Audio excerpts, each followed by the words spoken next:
Lalu bagaimana kondisi Gaza Palestina di mana penyerangan Israel terus terjadi di sana? Kita sudah bergabung dengan relawan kemanusiaan Mercy, Fikri Rofiul Haq.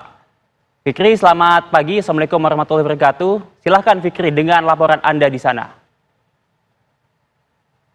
Waalaikumsalam warahmatullahi wabarakatuh. Selamat dini hari waktu Gaza, Mas Faisal dan juga Mbak Andi Kumala. Memang kondisi di Gaza masih terus berlanjut, serangan-serangan dari pihak Zionis Israel masih terus dilakukan oleh mereka, menyasar ke tenda-tenda pengungsian, sekolah-sekolah tempat bernaung bagi warga Gaza, berlindung dari serangan-serangan Israel. Bahkan sejumlah fasilitas kesehatan pun menjadi target sasaran Israel.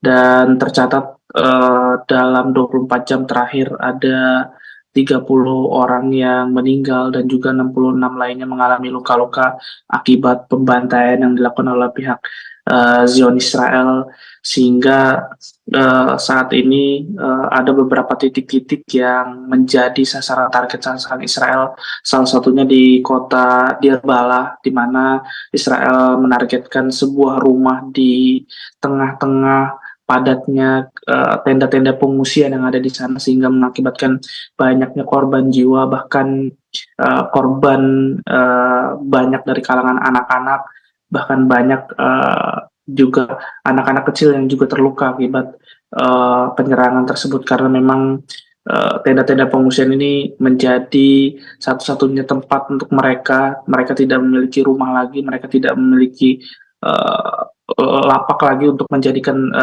tempat mereka beristirahat. Mereka hanya memiliki tenda pengungsian, namun tenda pengungsian pun seringkali menjadi target sasaran Israel, sehingga banyak warga juga khawatir akan serangan yang terus dilakukan oleh pihak Israel. Dan bukan hanya di kota Deir Balah, namun di sejumlah kota yang ada di Gaza Utara, salah satunya di kota Syjaiyah yang ada di Gaza Utara, di mana drone ataupun pesawat tanpa awak quadcopter yang bisa menembakkan peluru, drone milik Israel menembakkan sejumlah uh, penembakan di Gaza Utara, di kota Syjaiyah. Dan bukan hanya di kota Syjaiyah, namun di kota Zaitun juga Israel juga melakukan penembakan-penembakan, bahkan pengeboman yang terus dilakukan oleh pihak Israel. Yang kita tahu bahwa di peperangan ini dimulai pada 7 Oktober lalu, dan memang peperangan ini biasanya dimulai dari Gaza Utara, di mana Israel juga melakukan serangan darat pertamanya itu ke Gaza Utara. Bahkan sampai 10 bulan ini Gaza Utara tidak pernah berhenti dibombardir, ataupun di Gaza bagian tengah maupun di Gaza bagian selatan. Namun kita sangat prihatin karena di Gaza Utara kita tahu bahwa truk-truk bantuan juga sangat sulit sekali untuk masuk ke sana. Harga bahan pangan, harga bahan pokok juga sangat tinggi, sehingga banyak warga yang hanya mengandalkan dari bantuan-bantuan tersebut. Dan sementara NGO-NGO kemanusiaan pun juga sangat sulit untuk memberikan bantuan-bantuan, karena memang ketidaktersedianya bahan-bahan yang mereka dapatkan di Gaza sangat-sangat sulit sekali. Sementara akibat serangan-serangan yang dilakukan bertubi-tubi dilakukan oleh pihak Israel, sehingga mengakibatkan korban jiwa. Update dari Kemenkes Palestina sejak 7 Oktober lalu sampai hari ini menyentuh angka 39.653, sementara korban yang mengalami luka-luka menyentuh angka 91.400 lebih.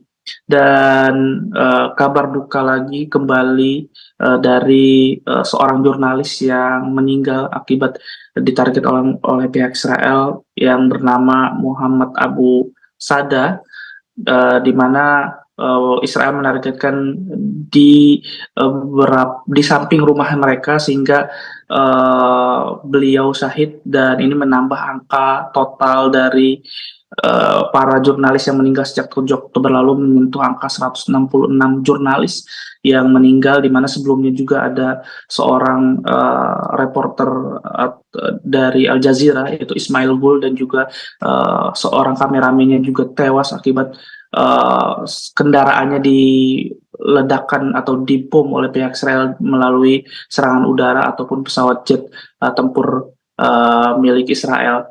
Dan serangan-serangan ini terus berlanjut, bahkan bukan hanya warga sipil, tapi para jurnalis dan juga para dokter juga masih terus ataupun para tenaga medis ataupun pertahanan sipil juga terus menjadi target sasaran Israel, sehingga memang saat ini masyarakat Gaza harapkan hanya gencatan senjata permanen sehingga bisa mengakhiri perang yang sudah 10 bulan atau lebih dari 300 hari. Perang ini juga belum juga usai dan belum ada tanda-tanda untuk berakhirnya ataupun ada tanda-tanda mengenai gencatan senjata permanen. Sementara akibat okupasi Israel di tepi barat, khususnya di daerah Jenin, ada 20 rumah yang mengalami kerusakan akibat digusur oleh bulldozer milik Israel, dan ini juga sering terjadi karena Israel sudah membuat ratusan rumah-rumah ataupun ribuan bahkan rumah-rumah ilegal untuk warga mereka yang memang tanah ini sebenarnya tanah milik warga Palestina yang digusur, dan tentunya ini juga menyalahkan aturan dalam hal perang. Dan kabar lain dari Hamas, yaitu saat ini dilantik yaitu Yahya Sinwar menjadi pemimpin Hamas sebagai ganti dari Ismail Haniyeh yang sudah meninggal beberapa waktu lalu. Sementara Brigadir Al-Qassam, sayap militer Hamas, juga masih terus melakukan serangan-serangan. Salah satunya di timur Rafah, mereka memakai ranjau untuk meledakkan tank Merkava yang disebut tank canggih di dunia. Namun tank-tank tersebut juga banyak mengalami kerusakan akibat serangan-serangan yang dilakukan oleh pejuang-pejuang Palestina. Baik, terima kasih Fikri atas informasi Anda langsung dari jalur Gaza, Palestina. Selamat melanjutkan aktivitas, Fikri. Assalamualaikum.